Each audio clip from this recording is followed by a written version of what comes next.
अस्सलामुअलैकुम। मेरा नाम फैसल सालेह हयात है और मैं बतौर एडवोकेट कचहरी फैसलाबाद में प्रैक्टिस करता हूँ। दोस्तों, आज मैं आपको बताऊँगा कानून वरासत के बारे में। वरासत क्या होती है? इस्लाम में वरासत के जो डिवाइड करने के अहम तरीन प्रिंसिपल्स हैं वो क्या हैं? इस्लाम से पहले वरासत का क्या जाहलाना निज़ाम था? और कौन सी ऐसी सिचुएशंस हैं जिनमें एक शरई वारिस वरासत के हक़ से खारिज समझा जाता है? और वारसान की कितनी किस्में हैं? इंशाल्लाह ये तमाम फॉर्मेट में इस वीडियो में आपके साथ डिस्कस करूंगा। मेरे साथ रहिएगा और इल्तमास है कि मेरे चैनल एडवाइस ऑफ लॉ को सब्सक्राइब कर लें ताकि आइंदा भी लॉ के मतलब आपको अहम तरीन वीडियोज़ मिल सकें। चलें जी, शुरू करते हैं। सबसे पहले दोस्तों, वरासत क्या होती है? एक इंसान, एक मुसलमान जब बवक्ते वफ़ात एक इंसान जब फोत होता है, बवक्ते वफ़ात जो जायदाद अपनी मलकियत में वो पीछे छोड़ कर जाता है उसे हम तरका कहते हैं। फिर समझ लें कि एक इंसान बवक्ते वफ़ात जो जायदाद अपनी मलकियत में छोड़ कर जाता है उसे हम तरका कहते हैं। अच्छा, उस जो तरका को उसके जो शरई वारसान है, पीछे उसके बीवी, बेटे, बेटियां या दीगर रिश्तेदार, उसमें डिवाइड करने से पहले according to instruction of Islam हमें 3 काम करने होते हैं। फर्स्ट ऑफ ऑल, उसकी जायदाद में से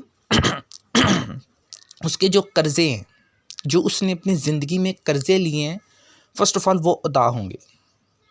सेकंड नंबर पर इस्लाम हमें ये कहता है कि उसने अपनी ज़िंदगी में अपने ज़िम्मेदारियाँ ली हैं, जो वाजिबुल अदा ज़िम्मेदारियाँ उसकी ज़िंदगी की, वो अदा होंगी। मिसाल के तौर पर उसने कोई एग्रीमेंट किया है, मिसाल के तौर पर मुतवफ़्फ़ी ने किसी से सर्विस ली है और पैसे देना बाकी हैं।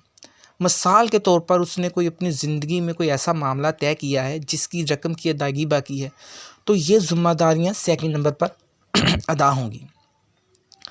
तीसरे नंबर पर मुतवफ़्फ़ी के दफनाने का जो अखराजात हैं, मुतवफ़्फ़ी के दफनाने के जो अखराजात हैं वो अदा होंगे। ये 3 काम करने के बाद अगर कोई रकम वापस बचती है, बाकी बचती है, तो वो वरासत कहलाएगी। ठीक है, यानी वरासत को समझने के लिए जायदाद जो मुतवफ़्फ़ी की उसके बवक्ते वफ़ात बचती है, वो बेशक वो मनकूला हो या गैर मनकूला जायदाद ऐसी जायदाद जो रुपया, पैसा, बैंक बैलेंस, प्राइस बॉन्ड या गाड़ी वगैरह की शक्ल में हो, और गैर मनकूला जायदाद वो जायदाद जो मकान, दुकान, प्लाट, ज़री ज़मीन वगैरह की शक्ल में हो। तो तमाम जायदाद, कर्ज़, ज़िम्मेदारियाँ और कफ़न के अखराजात की अदायगी के बाद जो बचेगी वो वरासत कहलाएगी। अब वरासत को तकसीम करने का जो प्रोसीजर इस्लाम ने हमें दिया है, किस वारिस को कितना हिस्सा मिलना है, उसको उसके अकॉर्डिंग जो हम डिवीज़न का एक पैटर्न करते हैं उसे हम कानून वरासत कहते हैं। ये तो हो गया वरासत और कानून वरासत। अच्छा दोस्तों, वरासत के कानून को समझने के लिए इसको 2 हिस्सों में डिवाइड किया गया है। पहला हिस्सा थ्योरी और दूसरा हिस्सा प्रैक्टिकल। अब जो थ्योरेटिकल वरासत है, इसमें वरासत के तमाम प्रिंसिपल, वो सिचुएशंस जिनमें एक शरई वारिस को वरासत नहीं मिलती, और वारसन की कितनी किस्में हैं, किस वारिस को पहले मिलेगा, किस वारिस को बाद में मिलेगा, ये तमाम जो एक इल्म है ये थ्योरेटिकल वरासत में डिस्कस किया गया है। और प्रैक्टिकल वरासत में वरासत के जो वारसान के पेट हिस्से डिसाइड किए गए, खामद को कितना मिलेगा, बीवी को कितना मिलेगा, बेटे को कितना मिलेगा, बेटी को कितना मिलेगा, ये जो पेट हिस्से डिसाइड किए गए हैं, शेयर डिसाइड किए गए, ये प्रैक्टिकल वरासत में। अच्छा, प्रैक्टिकल वरासत को समझने के लिए थ्योरेटिकल वरासत को समझना बहुत ज़रूरी है, इसलिए मेरी ये वीडियो थ्योरेटिकल वरासत के मुतल्लिक़ है। इंशाल्लाह प्रैक्टिकल वरासत की मैं वीडियो नेक्स्ट टाइम बनाऊँगा, उसमें मैं आपको डीपली तमाम बातें बताऊँगा। चलें जी, थ्योरेटिकल वरासत के मुतल्लिक़ जानते हैं। अच्छा दोस्तों, इस्लाम से पहले भी एक वरासत का निज़ाम था। ये जो एक इंसाफ और इक्विटी के पर मबनी जो वरासत का जो सिस्टम हमें इस्लाम ने दिया है, ये इससे पहले एक निज़ाम था। उसके बारे में थोड़ा सा आपको बता दूं कि वो क्या था। अच्छा, इस्लाम से पहले जो विरासत का एक जाहलाना निज़ाम था। उसमें होता क्या था, उसमें जो जायदाद थी वो ऑगनेट, रिश्ते तब दो हिस्सों में डिवाइड थे, एक ऑगनेट एक कॉगनेट। ऑगनेट जो तमाम विरासत मुतवफ़ी की ले जाता था। अब ये ऑगनेट क्या था, कौन था? अब ऑगनेट ऐसा रिश्तेदार जिसके और मतवफ़ी के दरमियान कोई औरत ना आई हो, मतवफ़ी के दरमियान और नेक्स्ट रिश्तेदार के दरमियान औरत ना आई हो, वो ऑगनेट कहलाता है, ऑगनेट। अब ऑगनेट मतवफ़ी का जो ऑगनेट है वो तमाम उसकी विरासत को ले जाता था। कॉगनेट को विरासत नहीं मिलती थी और मुतवफ़ी की औरतों को विरासत नहीं मिलती थी।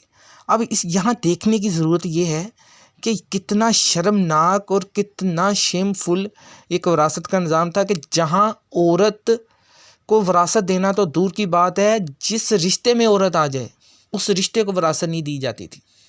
तो हमें इस्लाम का शुक्रगुज़ार होना चाहिए। हमें इस्लाम ने इतना खूबसूरत और इतना इंसाफ पर मबनी विरासत का निज़ाम दिया। तो ये चीज़ अल्लाह का हमें जितना शुक्र अदा करें कम है। अब ऑगनेट के बारे में तो मज़ीद थोड़ा सा बता दूं कि ऐसे तो रिश्ते जिनके दरमियान औरत ना आई हो, जैसे बाप का बेटा। अब बाप का बेटा मतलब भाई का बेटा मतलब भतीजा। अब मुतवफ़ी और भतीजे के दरमियान यानी चाचा और भतीजे के दरमियान सिर्फ भाई आता है, औरत नहीं आती, तो ये रिश्ता ऑगनेट है। ऐसे ही बाप का बाप मतलब दादा। अब दादा और पोते के दरमियान क्या आ रहा है, बाप आ रहा है, वो भी मर्द है, तो ऐसी सूरत में भी औरत नहीं आ रही, ये ऑगनेट है। ऐसे रिश्ते जो ऑगनेट हैं वो विरासत ले जाते थे। तो ये था इस्लाम से पहले विरासत का निज़ाम। अच्छा, इस्लाम ने जो हमें विरासत का एक इंतहाई खूबसूरत निज़ाम दिया है, इसके मेजर जो प्रिंसिपल हैं वो क्या हैं, वो भी मैं आपको बता देता हूँ। इसके जो मेजर प्रिंसिपल हैं, जो मेजर असूल हैं जिन पर विरासत तकसीम की जाती है, वो दो हैं। पहला प्रिंसिपल ये कहता है कि करीबी रिश्ता दूर के रिश्ता को खारिज कर देगा। जैसे बाप के होने से दादा या बेटे के होने से पोता हकदार नहीं होता।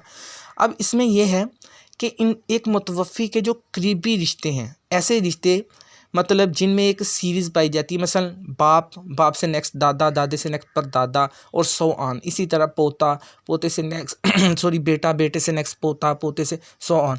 अब जब करीबी रिश्ता मौजूद हो तो उससे नेक्स्ट वाले तमाम खारिज हो जाएंगे। मिसाल के तौर पे बाप भी मौजूद है, दादा भी मौजूद है, परदादा भी मौजूद है। अब चूँकि बाप करीबी है, वो मौजूद है, तो परदादा और दादा सो ऑन फारग हो जाएंगे।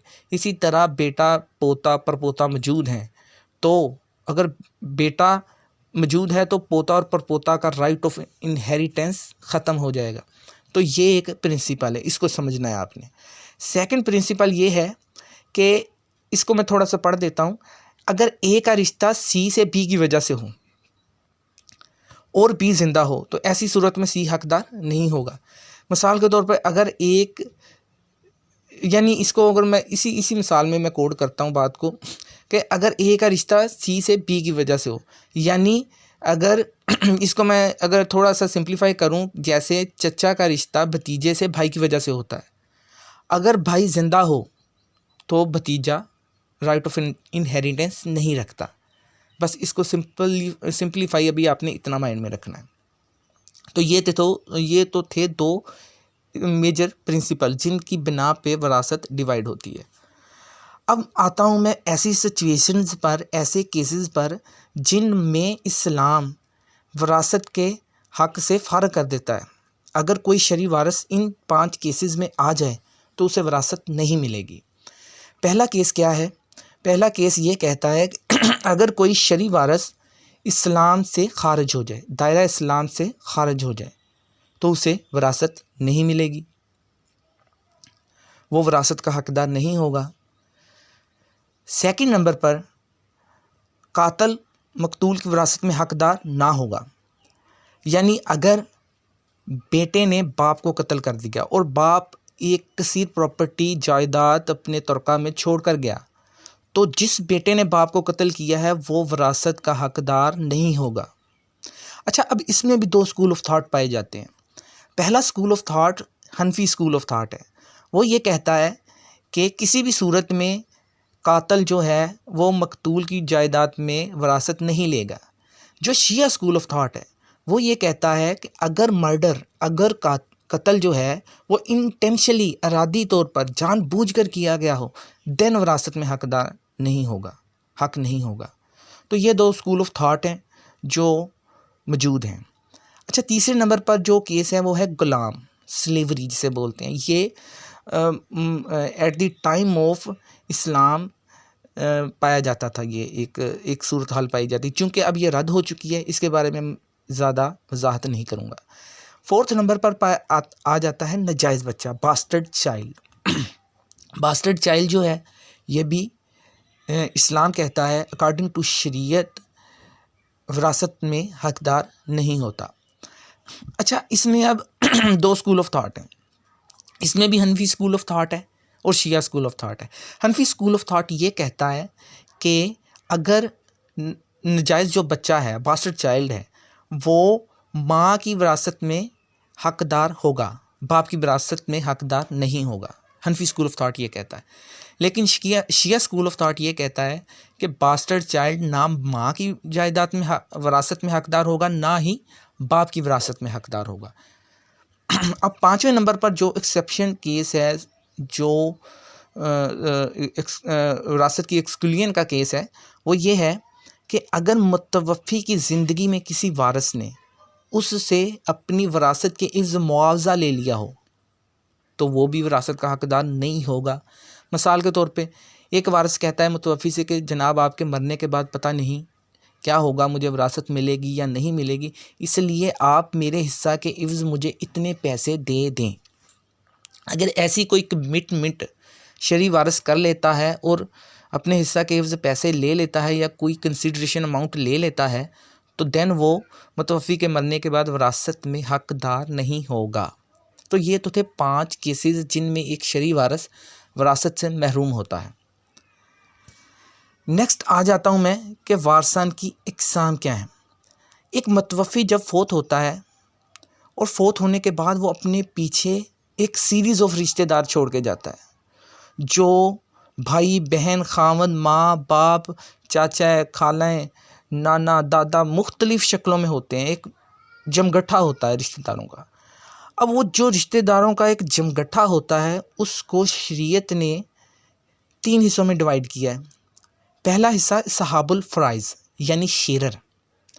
ये वो हिस्सेदार हैं जिनके हिस्से डिसाइड कर दिए गए हैं, जिनके हिस्से इस्लाम ने, कुरान ने हमें डिसाइड कर दिए हैं। कि जैसे बाप का हिस्सा 1/6, खामद का हिस्सा 1/4 अगर बच्चे हों, 1/2 अगर बच्चे ना हों, बीवी का हिस्सा 1/8 अगर बच्चे हों, अगर बच्चे नहीं तो 1/4। अब ये जो हिस्से डिवाइड किए हैं, जिन रिश्तों के डिवाइड किए हैं, वो सहाबुल फ़राइज़ कहलाएंगे। इंशाल्लाह जो मैं प्रैक्टिकल वीडियो विरासत की बनाऊंगा उसमें मैं ये तमाम चीज़ें आपको बताऊंगा। अच्छा, दूसरे नंबर पर आते हैं जो वारसान, वो है असबात या रेजिड्यूरीज़। ये वो रिश्तेदार हैं अगर शेरर से कोई विरासत तकसीम करने के बाद बच जाती है, वो रेजिड्यूरी या असबात में तकसीम कर दी जाएगी, तकसीम होगी। अगर असबात मौजूद नहीं हैं, असबाब या रेजिड्यूरी मौजूद नहीं हैं, तो शेरर में तकसीम करने के बाद तीसरे नंबर पर जो आएंगे वो हैं दाहुल अरहाम यानी डिस्टेंट किंडरेड। अब डिस्टेंट किंडरेड जो हैं, ये हैं दूर के रिश्तेदार। असहाबुल फ़राइज़ करीबी रिश्तेदार, असबात उससे नेक्स्ट वाले, और दाहुल अरहाम जो हैं डिस्टेंट किंडरेड हैं, ये दूर के रिश्तेदार, मतलब चाचे के बेटे, खाला की बेटियां और सो ऑन। अब ये 3 रिश्तेदारों की जो वारसान में डिवाइड की 3 वारसान हैं। अच्छा दोस्तों, ये तो था थ्योरी का तमाम बेसिक नॉलेज जो प्रैक्टिकल विरासत को समझने के लिए बहुत ज़रूरी है। इंशाल्लाह उम्मीद है कि इस वीडियो में ये तमाम नॉलेज, ये तमाम जो प्रोसीजर है, तमाम प्रिंसिपल्स हैं, तमाम केसेस जो एक्सक्लूजन ऑफ विरासत के हैं, ये आपको समझ आए होंगे। ठीक है, नेक्स्ट वीडियो इंशाल्लाह मैं आपको प्रैक्टिकल विरासत के मतलब बताऊँगा।